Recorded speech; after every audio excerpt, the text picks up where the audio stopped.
World inbox એકેડમીની YouTube ચેનલમાં હું ચિંતન દવે આપ સૌનું હાર્દિક સ્વાગત કરું છું. જય શ્રી રામ, હર હર મહાદેવ. તો આજે આપણે લેવાનું છે એ છે આવર્ત કોષ્ટક, પિરિયોડિક ટેબલ.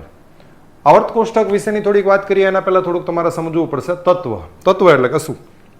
તો જુઓ, તત્વની એક આપણને વ્યાખ્યા મળે છે બહુ સરસ મજાની, કે કોઈ પણ પદાર્થનું વિભાજન કરતા જઈએ તો છેવટે એવા પદાર્થો મળે છે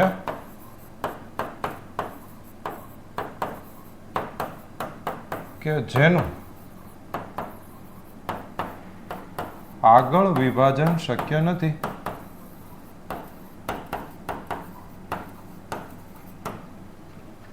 તો તેને તત્વો કહે છે. એને કહેવામાં આવે છે તત્વો. હવે કઈ રીતે? માનો કે દાખલા તરીકે આપણી આજુબાજુમાંથી આપણે જોઈએ, માનો કે પાણી છે,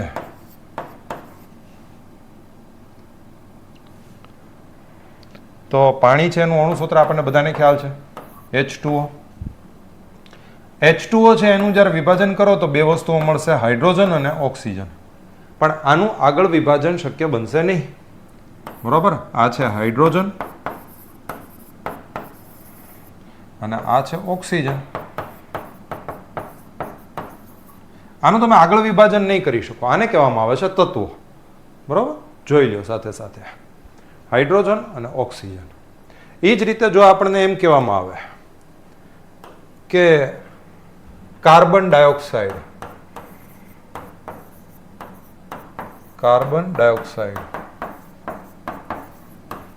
તો એ છે CO2, બરોબર? તો આનું વિભાજન કરો તો તમને મળશે એક કાર્બન, એક મળશે ઓક્સિજન. તો કાર્બન અને ઓક્સિજનનું તમે આગળ વિભાજન કરી શકતા નથી, એને કહેવામાં આવે છે કાર્બન ડાયોક્સાઇડ. આ બધા છે એ તત્વો છે, બરોબર? કાર્બન છે, ઓક્સિજન છે, હાઇડ્રોજન છે, બરોબર? ઘણા બધા તત્વો છે. કુલ મળીને વાત કરીએ તો 118 તત્વો છે આપણી પાસે. હવે આ બધાની વાત થોડીક આગળ ચલાવીએ તત્વો વિશે. તત્વનું થોડીક બંધારણની વાત સાથે સાથે આપણે કરતા જઈએ કે તત્વ છે એ કુલ મળીને 118 તત્વો છે. 118 તત્વો. એમાંથી માનો વાત કરીએ આપણે તો ફર્સ્ટ તત્વ છે એ છે હાઇડ્રોજન, જેની સંજ્ઞા છે H. અને 118મું જે તત્વ છે એને કહેવામાં આવે છે ઓર્ગાનેશન અને એની સંજ્ઞા છે OG, બરોબર? એ જ રીતે આમાં આપણને વાત ખબર પડે તો કે 92 તત્વો એવા છે જે કુદરતી રીતે મળી આવે છે, બરોબર? 92 તત્વો એવા છે જે કુદરતી રીતે મળી આવે છે. બાકીના બધા જેટલા છે એ બધા પ્રયોગશાળામાં બનાવવામાં આવ્યા છે.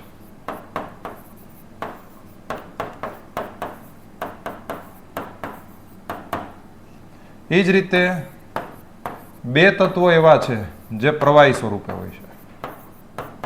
સામાન્ય ઓરડાના તાપમાને 2 તત્વો પ્રવાહી સ્વરૂપમાં હોય છે, આપણે બધાને ખ્યાલ છે, પારો અને બ્રોમિન.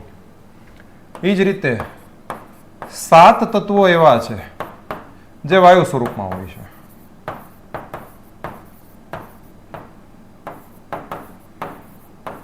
આટલી વસ્તુ પહેલા આપણને ખ્યાલ હોવી જોઈએ, સામાન્ય વસ્તુઓ છે.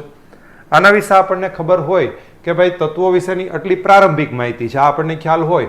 હવે આપણે વાત કરીએ છીએ આવર્ત કોષ્ટકની. આવર્ત કોષ્ટકની વાત કેમ કરતા આવે છે તો એ જરાક સમજીએ. તો કે જ્યારે આ તત્વો જ્યારે શોધવામાં આવ્યા ત્યારે આ તત્વોની સંખ્યા તો બહુ ઓછી હતી. એક ઝાટકે તો 118 થયા જ નથી, સીધી વાત છે. શરૂઆતમાં થોડાક તત્વો મળ્યા હશે, એના પછી થોડાક મળ્યા હશે, એના પછી થોડાક મળ્યા હશે. એક વાત વૈજ્ઞાનિકોમાં એવી થઈ કે એનું એક કંઈક લિસ્ટ એવું બનાવો કે એના કંઈક તત્વોને એવી રીતે ગોઠવો કે એને આપણે પબ્લિશ કરી શકીએ, લોકો એને જોઈ શકે, વૈજ્ઞાનિકો જે બીજા બધા છે, અને નવા નવા તત્વોની શોધ કરવાની, એમાંથી પ્રેરણા પણ મેળવી શકે અને કેવી રીતે શોધ કરવાની એની વાત પણ થઈ શકે. તો એને અનુલક્ષીને અલગ અલગ વૈજ્ઞાનિકોએ પોતપોતાની રીતે તો કે એમાં પોતાનું યોગદાન આપ્યું છે. હવે યોગદાનમાંથી આપણે પરીક્ષાને અનુલક્ષીને પૂછીએ, વાત કરીએ તો એક વૈજ્ઞાનિક આવ્યા ડોબ્રેનર કરીને. ડોબ્રેનર જે વૈજ્ઞાનિક છે એણે એમ કીધું ત્રિપુટીનો નિયમ આપ્યો. આ બધાને ગોઠવતી વખતે એણે આપ્યો ત્રિપુટીનો નિયમ. ત્રિપુટીનો નિયમ એટલે શું? તો કે જેની અંદર એક કરતા વધારે તત્વો, એને ગોઠવણ એવી કરી, ત્રણ તત્વોને એને જોડકા બનાવ્યા. એને ગોઠવણ એવી કરી કે દરેકે દરેક તત્વોને એના ભાર અનુસાર ગોઠવ્યા. ભાર એટલે કે વેઇટ. એમાં એને એવું કીધું કે જે વચ્ચે રહેલું તત્વ છે એ બાકીના બે તત્વોના પરમાણુ ભાર છે એની સરેરાશ છે. માનો દાખલા તરીકે એક તત્વ હું તમને આમ જણાવું, માનો 6, 7 અને 8 આવી રીતે તમે લખો તો આ વચ્ચેનું તત્વ છે 7, જે 6 અને 8 ની સરેરાશ છે. 6 ને 8 14, 14 ના અડધા થાય 7. એને આવી રીતે ત્રણ ના બધા જોડકા બનાવ્યા. તો ઈ જ્યારે એને બનાવ્યું તો ચાલ્યું. એક સારી એક આપણને ટૂંકમાં એવી એક માહિતી મળી કે આ રીતે તત્વોને આપણે ગોઠવી શકીએ. એના પછીમાં એ બહુ લાંબુ ન ચાલ્યું ને એટલે બીજા એક વૈજ્ઞાનિક આવ્યા અને એનું નામ છે ન્યુલેન્ડ. ન્યુલેન્ડ છે એણે અષ્ટકનો નિયમ આપ્યો.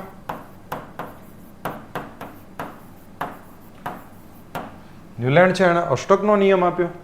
અષ્ટકનો નિયમ શું છે? એણે એમ કીધું કે બધા જ તત્વોને સંગીતના 7 સૂરો કેમ ગોઠવીએ એવી રીતે તત્વોને 7 ની હરોળમાં ગોઠવી દો. અને જેવી રીતે સંગીતમાં 7 સૂરો હોય, સા રે ગ મ પ ધ ની, એના પછી પાછો ફરીથી સા આવે, સા રે ગ મ પ ધ ની સા. ઈ સા અને આ સા ઈ બેમાં ડિફરન્સ એટલો કે આ સા મધ્ય છે તો ઈ સા છે એની કરતા હાઈ છે, હાઈ નોટ્સમાં છે. એમ એણે એમ કીધું તત્વોને 7 ના સમૂહમાં ગોઠવો. પહેલું તત્વ એના પછીમાં નીચે આવશે 8મું તત્વ. તો પહેલા પછી 8મું જે છે એ એની કરતા કાંઈક ગુણધર્મમાં કાંઈક વધારે છે. અને આવી એણે ગોઠવણ કરી. પણ આ ગોઠવણ એ લાંબુ ન ચાલી. અમુક તત્વો સુધી બહુ સરસ ચાલ્યું પણ પછી ચાલ્યું નહીં. મીનવાઇલ આ બધી ગોઠવણ કરતા એક બીજી વાત આપણી સામે આની હારે મૂકી દઈએ. એ પણ વાત તમારે ખૂબ જાણવી જરૂરી છે કે ભાઈ તત્વની અંદર જે એનો નાનામાં નાનો ઘટક છે એને કહેવાય છે પરમાણુ. પરમાણુમાં 3 પ્રકારના તો કે કણો આવેલા છે. એકને કહેવામાં આવે છે પ્રોટોન,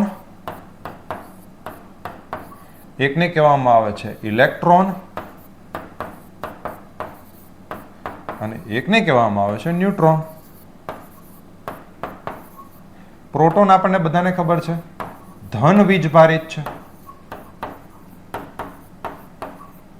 તો ઇલેક્ટ્રોન ઋણ વીજભારિત છે. તો ન્યુટ્રોન તટસ્થ છે, કોઈ પણ જાતના વીજભાર દર્શાવતો નથી, નથી ધન વીજભારિત નથી ઋણ વીજભારિત. બીજું આની શોધખોળની વાત કરીએ તો એક આવી જાય છે રુથરફોર્ડ. બરાબર, એણે શોધ કરી પ્રોટોન. અર્નેસ્ટ રુથરફોર્ડ કરીને છે, એમના સોનાના વરખ ઉપર એને પ્રયોગ કરી અને એમાંથી એણે પ્રોટોનની શોધ કરી.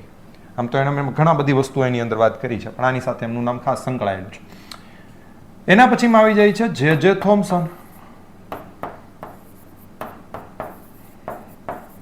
Joseph James Thomson. બરાબર. અને એક આવી જાય છે તો કે જેમ્સ ચેડવિક.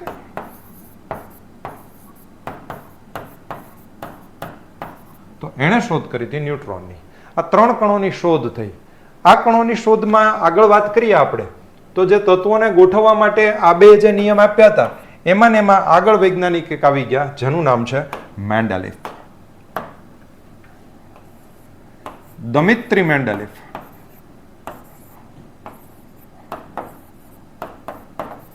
દમિત્રી મેન્ડેલિફ. બરોબર. આ વૈજ્ઞાનિક જે હતા રશિયન હતા.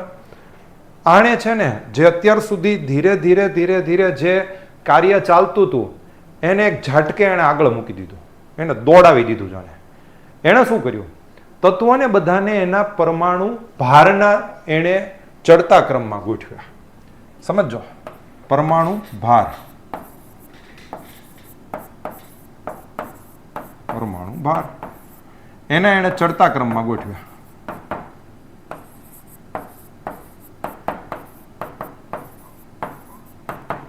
અને એટલા માટે થઈને એવું એણે કીધું કે કોઈ પણ તત્વ છે, દરેકે દરેક તત્વો છે એ એના પરમાણુ ભારના આવર્તનીય વિધેયો છે. આવર્તનીય વિધેયો એટલે શું? એના પરમાણુ ભાર એને અસર કરે છે. પરમાણુ ભારનો મતલબ શું થાય છે? તો કે પરમાણુ ભારનો મતલબ થાય છે પ્રોટોન અને ન્યુટ્રોનનો સરવાળો.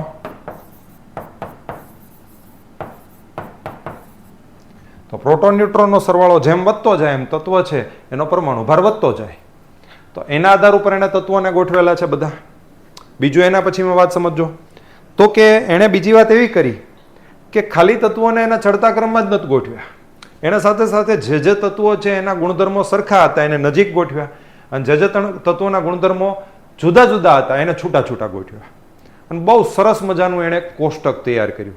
જે તે સમયના એમ કહી શકો તમે 63 તત્વોનો એણે એમાં સમાવેશ કરેલો છે. 63 તત્વોનો, બરાબર? 63 તત્વોનો એણે સમાવેશ કર્યો. એમાંય તે ફર્સ્ટ તત્વ કયું હતું? હાઇડ્રોજન. ફર્સ્ટ તત્વ હતું હાઇડ્રોજન. તમને એવો પ્રશ્ન પૂછી લે કે ભાઈ મેન્ડેલિફ છે, જો હું અત્યારના પ્રશ્ન પૂછું તો તમે થોડીક વાર વિડીયોને પોઝ કરો, જવાબ વિચારો ને પછી આગળ કરો. મેન્ડેલિફ છે એણે કેટલા તત્વોને એણે આવર્ત કોષ્ટકમાં સમાવ્યા હતા? પોઝ કરો અને હવે જવાબ વિચારો. હવે તમે કહો. તો કે 63 તત્વો, બરોબર. બીજું આપણને એમ કહેવામાં આવે મેન્ડેલિફે જે આનું આવર્ત કોષ્ટક બનાવ્યું, એને આખું એક કોષ્ટક બનાવ્યું હતું જેને કહેવામાં આવે છે આવર્ત કોષ્ટક. આ આવર્ત કોષ્ટક છે એ કોના ઉપર આધારિત હતું? તો એ આધારિત હતું, હવે તમે અહીંયા આગળ પોઝ કરો. ઓકે, હવે જવાબ આવે છે એનો પરમાણુ ભાર. બીજું તમને એમ કહેવામાં આવે પરમાણુ ભારને કઈ સંજ્ઞાથી દર્શાવવામાં આવે છે? અહીંયા પોઝ કરો. તો પરમાણુ ભારને દર્શાવવામાં આવે છે એ સંજ્ઞાથી. અને પરમાણુ ભારનો મતલબ શું થાય છે? કયા બે ઘટકોનો સરવાળો? તો કે પ્રોટોન અને ન્યુટ્રોન, બરોબર. તો આટલી વસ્તુઓ છે. હવે આપણે આગળ જરાક વાત કરીએ મેન્ડેલિફનું આવર્ત કોષ્ટક જોઈએ આપણે. તો જુઓ, આ આખું આપણી સામે આવર્ત કોષ્ટક આવી જાય છે મેન્ડેલિફનું. આ આવર્ત કોષ્ટકની આપણે વાત કરીએ તો પહેલી વાત આપણને જરાક આની સાથે સાથે નવું જે આવર્ત કોષ્ટક શીખવાનું છે એને અનુલક્ષીને વાત કરીએ આપણે. તો જેટલા પણ આવર્ત કોષ્ટકમાં એણે આ તત્વોને ગોઠવેલા છે એમાં દરેક કોષ્ટકમાં બે વસ્તુ હોય. એક તો આડી હરોળ હોય, લાઈન જેને આપણે કહીએ સિરીઝ, અને એક ઊભી કોલમ હોય. તો એણે જે આ બધી કોલમ ગોઠવી હતી એમાં આમ તમે જોશો તો કુલ મળીને અહીંયા આગળ તો કે 8 કોલમમાં એણે બધા તત્વોને ગોઠવ્યા. એને કહેવામાં આવે છે સમૂહ, એટલે કે એણે 8 સમૂહો લીધા હતા. બીજી વાત અહીંયા આગળ સાથે સાથે જો 0 વાળો સમૂહને એડ કરી દો તો એણે 9 સમૂહની અંદર આખું ગોઠવણ કરેલી છે, બરોબર. તો 9 સમૂહો વાળું એણે આખું આવર્ત કોષ્ટક બનાવ્યું છે અને બહુ જ સરસ મજાનું આવર્ત કોષ્ટક હતું. આની અંદર એણે ઘણું બધું એવી જ્ઞાન આપી દીધું છે કે જે આપણે ભવિષ્યની અંદર જે નવું આવર્ત કોષ્ટકની વાત કરશું એની અંદર આને આપણે સમજવું પડશે, બરોબર. તો આમાં જુઓ તમને સાથે એક બીજી વસ્તુ પણ જોવા મળે છે. અને આપણે જો કે આગળ વાત કરશું વ્યવસ્થિત રીતે. જો અહીંયા આગળ તમને ખ્યાલ આવે છે ડોબ્રેનર્સ ટ્રાયડ્સ, એટલે કે ડોબ્રેનરે જે ત્રિપુટીના સિદ્ધાંત તરીકે આપ્યું હતું એમાંથી કયા કયા આવે છે? જુઓ, એણે આ બધાને લીધા છે. આ લિથિયમ, સોડિયમ અને પોટેશિયમ એને લીધા હતા, બરોબર. તો એ એક વસ્તુ આવે છે. એ જ રીતે એક આવે છે તો કે લેન્થેનાઇટ સિરીઝ, એક્ટિનાઇટ સિરીઝ અને નોન ટુ એન્સાઇન્ટ્સ. તો લેન્થેનાઇટ સિરીઝ અને એક્ટિનાઇટ સિરીઝ હજી આગળ પણ તમારે આવશે, એની વાત હું તમને આગળ કરીશ. તો અહીંયા આગળ આખું મેન્ડેલિફનું આપણી પાસે આવર્ત કોષ્ટક આવી જાય છે. તમે જોઈ શકો છો ફર્સ્ટ નંબરનું તત્વ એની અંદર કયું હતું? તો કે હાઇડ્રોજન. અને એ વખતના જે તે સમયના 63 તત્વોનો એણે સમાવેશ કર્યો હતો.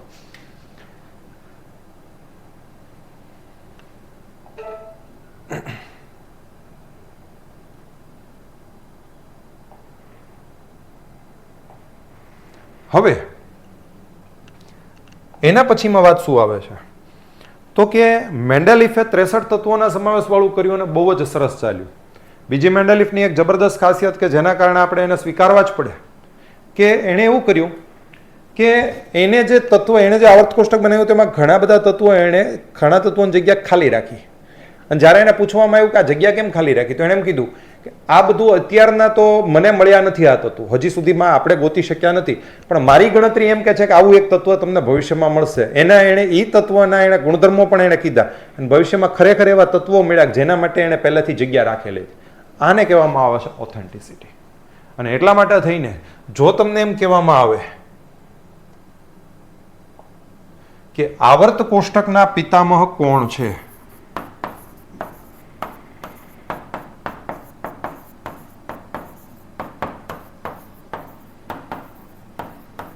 તો એ માત્ર ને માત્ર એક જ વ્યક્તિ આવશે અને એ છે મેન્ડેલિફ.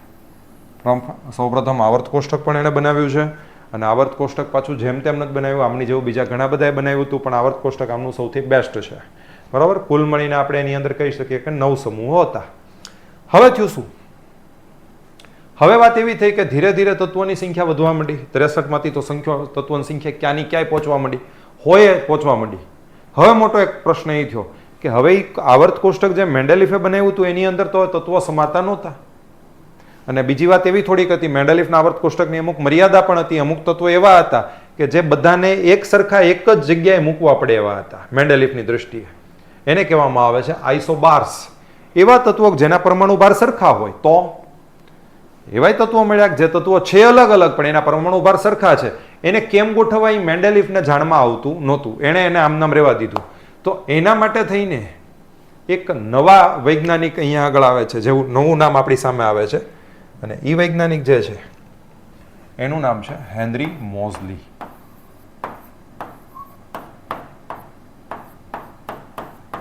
આ વૈજ્ઞાનિક છે એણે શું કર્યું, એણે નવું આવર્ત કોષ્ટક બનાવ્યું. એટલે તમને જ્યારે એમ પૂછવામાં આવે કે આવર્ત કોષ્ટકના પિતામહ કોણ છે તો તમે જવાબ આપશો તો કે ભાઈ દમિત્રી મેન્ડેલિફ. અને જ્યારે એમ કહેવામાં આવશે કે આધુનિક આવર્ત કોષ્ટક કોણે બનાવ્યું તો તમે જવાબ આપશો હેનરી મોઝલી.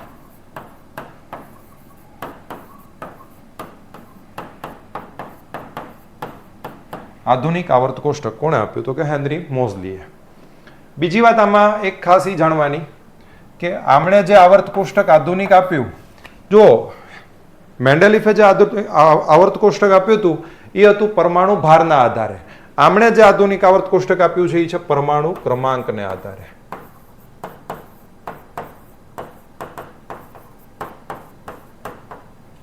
પરમાણુ ક્રમાંકને સંજ્ઞામાં દર્શાવાય છે ઝેડ ને આધારે. તો અહીંયા આગળ આપણે વાત કરીએ, ઝેડ નો મતલબ થાય છે પ્રોટોનની સંખ્યા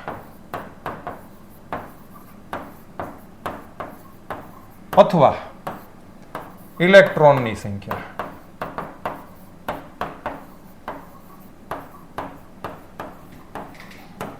બરાબર, તો વાત આખી એવી થઈ જાય આપણી સામે કે આધુનિક આવર્ત કોષ્ટક આપણને દેવાવાળા વૈજ્ઞાનિક છે એ છે હેનરી મોઝલી. અને જે આમણે ભૂલ કરી હતી મેન્ડેલિફમાં એક વસ્તુની ભૂલી હતી કે એમણે પરમાણુ ભારના આધારે તત્વોને ગોઠવ્યા હતા, આમણે પરમાણુ ક્રમાંકના આધારે ગોઠવ્યા. એટલે પહેલાની સરખામણીમાં જે બીજી બધી મર્યાદાઓ હતી એ બધી મર્યાદાઓ દૂર થઈ ગઈ. હા, અહીંયા પણ પ્રથમ તત્વ તો હાઇડ્રોજન જ છે. ફર્સ્ટ તત્વ કયું છે? હાઇડ્રોજન.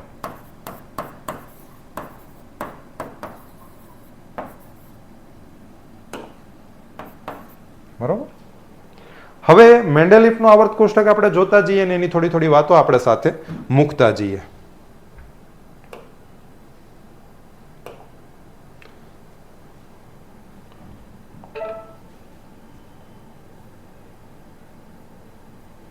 ઓકે, આ છે હેનરી મોઝલીએ જે બનાવેલું આવર્ત કોષ્ટક છે એ અહીંયા છે. હવે સૌથી પહેલા આપણને એ ખ્યાલમાં આવો જો એક ફર્સ્ટ તત્વ છે એ છે હાઇડ્રોજન. એ જ રીતે લાસ્ટ નંબરનું તત્વ જો અહીંયા આગળ તમને જોવા મળશે. બરોબર, અહીંયા 118 નંબરનું તત્વ છે ઓજી ઓર્ગાનેશન. બીજું, આ સમગ્ર આખો આપણી સામે જે 118 તત્વોની વાત છે એમાં છે શું? પહેલી વસ્તુ આની અંદર એ તમને કહી દઈએ,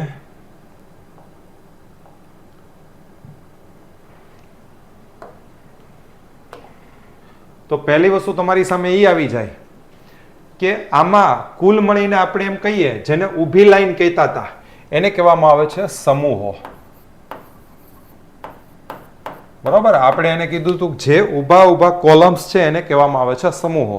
સમૂહો કેટલા છે તો જુઓ, ગણતા જઈએ. 1 2 3 4 5 6 7 8 9 10 11 12 13 14 15 16 17 અને 18.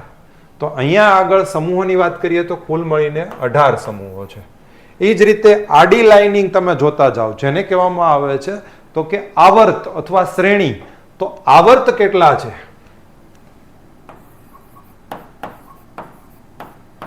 તો ઈ તમે જોશો તો ખ્યાલ આવી જશે. ઈ છે 7. 18 સમૂહો છે ને 7 આવર્ત છે. બીજી વાત આની સાંભળી લેજો જરાક. અહીંયા આગળ સમગ્ર આવર્ત કોષ્ટક છે એને 4 વિભાગોમાં ગોઠવેલું છે. એમાંથી આ પ્રથમ 2 સમૂહ વાળો જે વિભાગ છે એને કહેવામાં આવે છે અહીં સુધીનો, બરાબર, પ્રથમ 2 સમૂહ એને કહેવામાં આવે છે એસ વિભાગ અથવા એસ બ્લોક, બરાબર, એસ વિભાગ, એસ બ્લોક. એ જ રીતે આ બાજુનો જે અહીંયા 13 થી 18 વાળો જે વિભાગ છે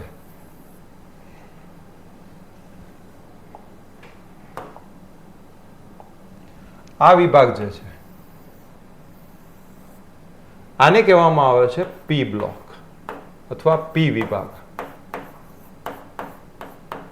એ જ રીતે અહીંયા 3 થી માંડીને 12 સુધીનો જે વિભાગ છે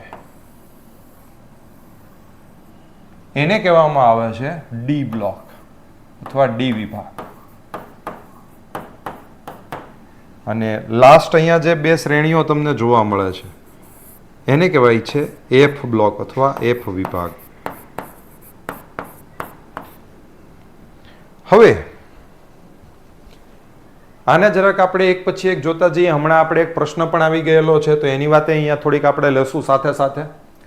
અહીંયા આગળ જે 118 તત્વો છે એમાંથી આ 2 જે એફ વિભાગ વાળા જે છે એને કહેવામાં આવે છે સંક્રાંતિ તત્વો. આને કહેવામાં આવે છે સંક્રાંતિ તત્વો, સંક્રાંતિ તત્વો, બરોબર.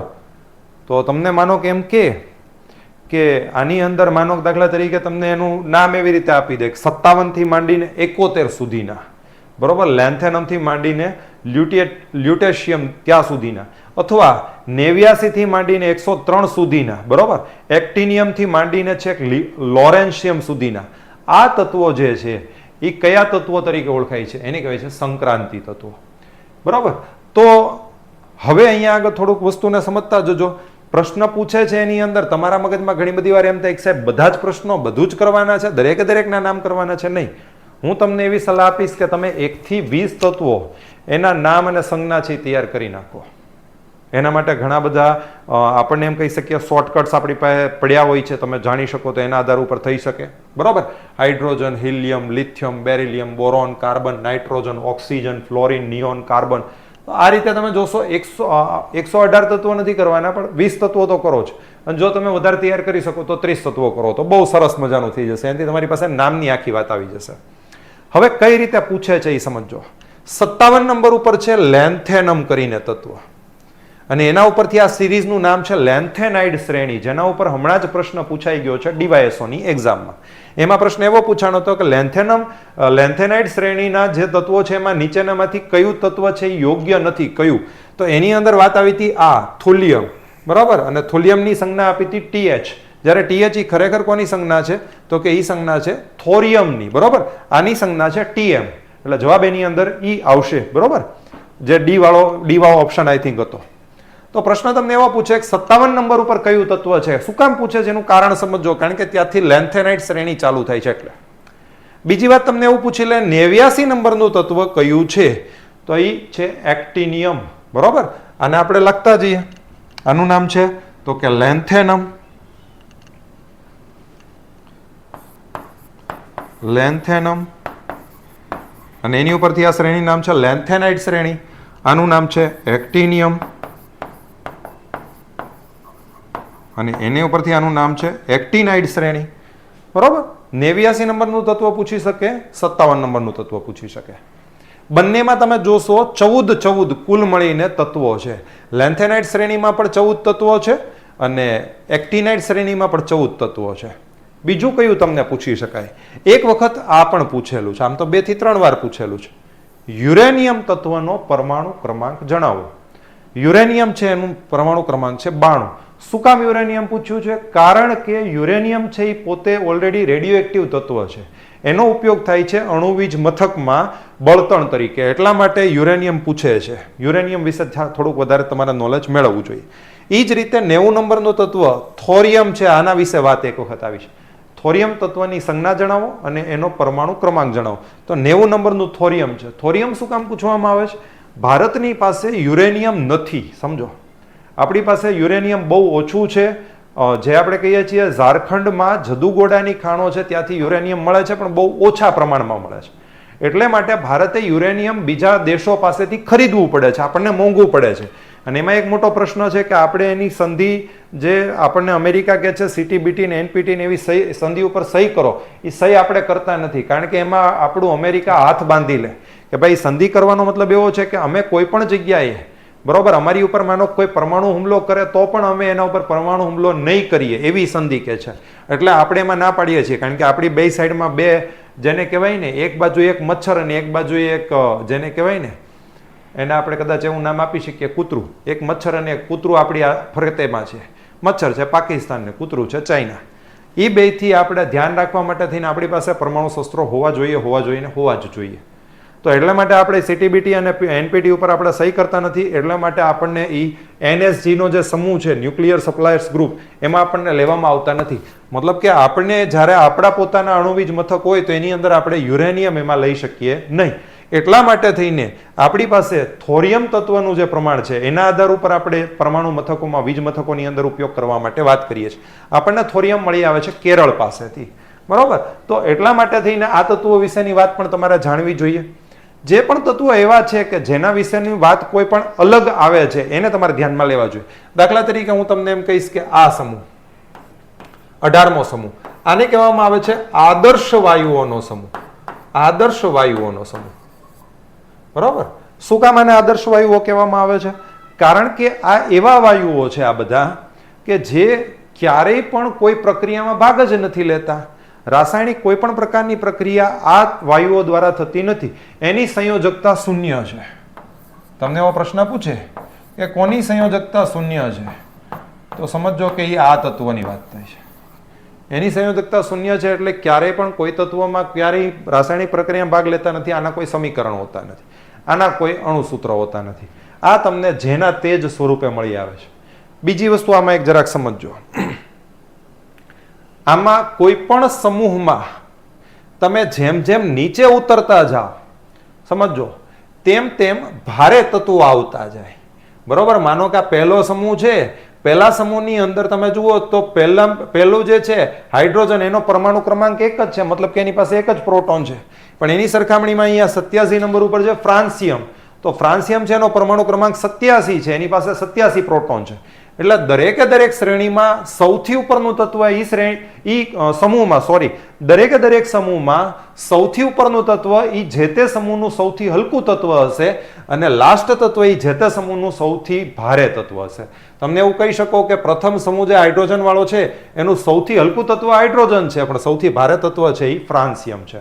એ જ રીતે માનો કે અહીંયા વાત કરીએ તો સૌથી હલકો આદર્શ વાયુ છે એ છે તો કે હિલિયમ, અને સૌથી ભારે આદર્શ વાયુ છે એ છે ઓર્ગાનિશન. તો આવી રીતના તમારી પાસે પ્રશ્નો થઈ શકે. તો આ આપણી પાસે આખે આખું આવર્ત કોષ્ટક છે, બરોબર. બીજું આમાં જરાક એક તમને સાથે સાથે વાત આપણે એવી કરી દઈએ. આમાં એક તમને આ ગ્રીન કલરની એક શ્રેણી બતાવી છે. જુઓ, આ ગ્રીન કલરમાં બોરોન છે, બરોબર. 5મા નંબર ઉપર બોરોન છે, 14મા નંબર ઉપર સિલિકોન છે, 32મા નંબર ઉપર જર્મેનિયમ છે, 33મા નંબર ઉપર આર્સેનિક છે, 51મા નંબર ઉપર એન્ટીમની છે, એ જ રીતે 52મા નંબર ઉપર ટેલ્યુરિયમ છે અને 84મા નંબર ઉપર પોલોનિયમ છે. જુઓ, આ બાજુના તત્વો છે એ મોસ્ટ ઓફ બધા ધાતુ તત્વો છે, આ સાઈડના તત્વો છે એ બધા અધાતુ તત્વો છે. પણ આ વચમાં જે તમને ગ્રીન શ્રેણી જોવા મળે છે એ દર્શાવે છે અર્ધ ધાતુ તત્વો, બરોબર. અર્ધ ધાતુ તત્વો અથવા એને કહેવામાં આવે છે મેટલોઇડ. મેટલોઇડ, બરોબર. અર્ધ ધાતુ તત્વો મેટલોઇડ. તો અર્ધ ધાતુ કેટલા છે તત્વો? 1 2 3 4 5 6 અને 7. 7 એવા તત્વો છે જે અર્ધ ધાતુ તત્વો છે, બરોબર. તો આ વસ્તુને તમારે ધ્યાનમાં રાખવાની છે. આમાં સૌથી જેને કહેવાય કે અર્ધધાતુ તત્વ તરીકે સૌથી વધારે ઉપયોગી થયેલું હોય તો એ તત્વ છે સિલિકોન. સિલિકોન મેક્સિમમ યુઝમાં લેવાયેલું છે. આજે જે મોબાઈલની અંદર તમે મને જોઈ રહ્યા છો, બરોબર, આ વિડીયો તમે જોઈ રહ્યા છો, આ તમે જ્ઞાન મેળવી રહ્યા છો, એ મોબાઈલની ચીપ છે એ સિલિકોનની છે. અને એટલા માટે થઈને સિલિકોન બહુ જ યુઝમાં આવતી વસ્તુ છે, બરોબર. તો આવી વસ્તુઓને તમારે ધ્યાનમાં રાખવાની છે, બરોબર. આના આધાર ઉપર હજી પણ જ્યારે આપણને કોઈ એક્ઝામને અનુલક્ષીને આપણે વાત કરશું ત્યારે આપણે આવર્ત કોષ્ટકને બહુ સરસ રીતે હજી પણ વધારે સમજવાનો પ્રયત્ન કરશું. પણ હાલના જે સંજોગો છે, હાલના જે વર્તમાન આખો આપણી પાસે પરિપ્રેક્ષ્ય છે એને અનુલક્ષીને આટલું આવર્ત કોષ્ટક છે એ આપણા માટે મોર ધેન ઇનફ છે, બરોબર. તો અહીંયા આગળ આપણે પૂર્ણ જાહેર કરીએ છીએ. Thank you very much. અને તમારા પ્રતિભાવો અમને ખાસ મોકલો. તમારા પ્રતિભાવો છે એનાથી અમને ખ્યાલ આવે કે હજી કઈ કઈ વસ્તુ આપવાની જરૂર છે, કઈ કઈ વસ્તુ હજી આપણે મૂકી શકીએ એમ છીએ. Thank you.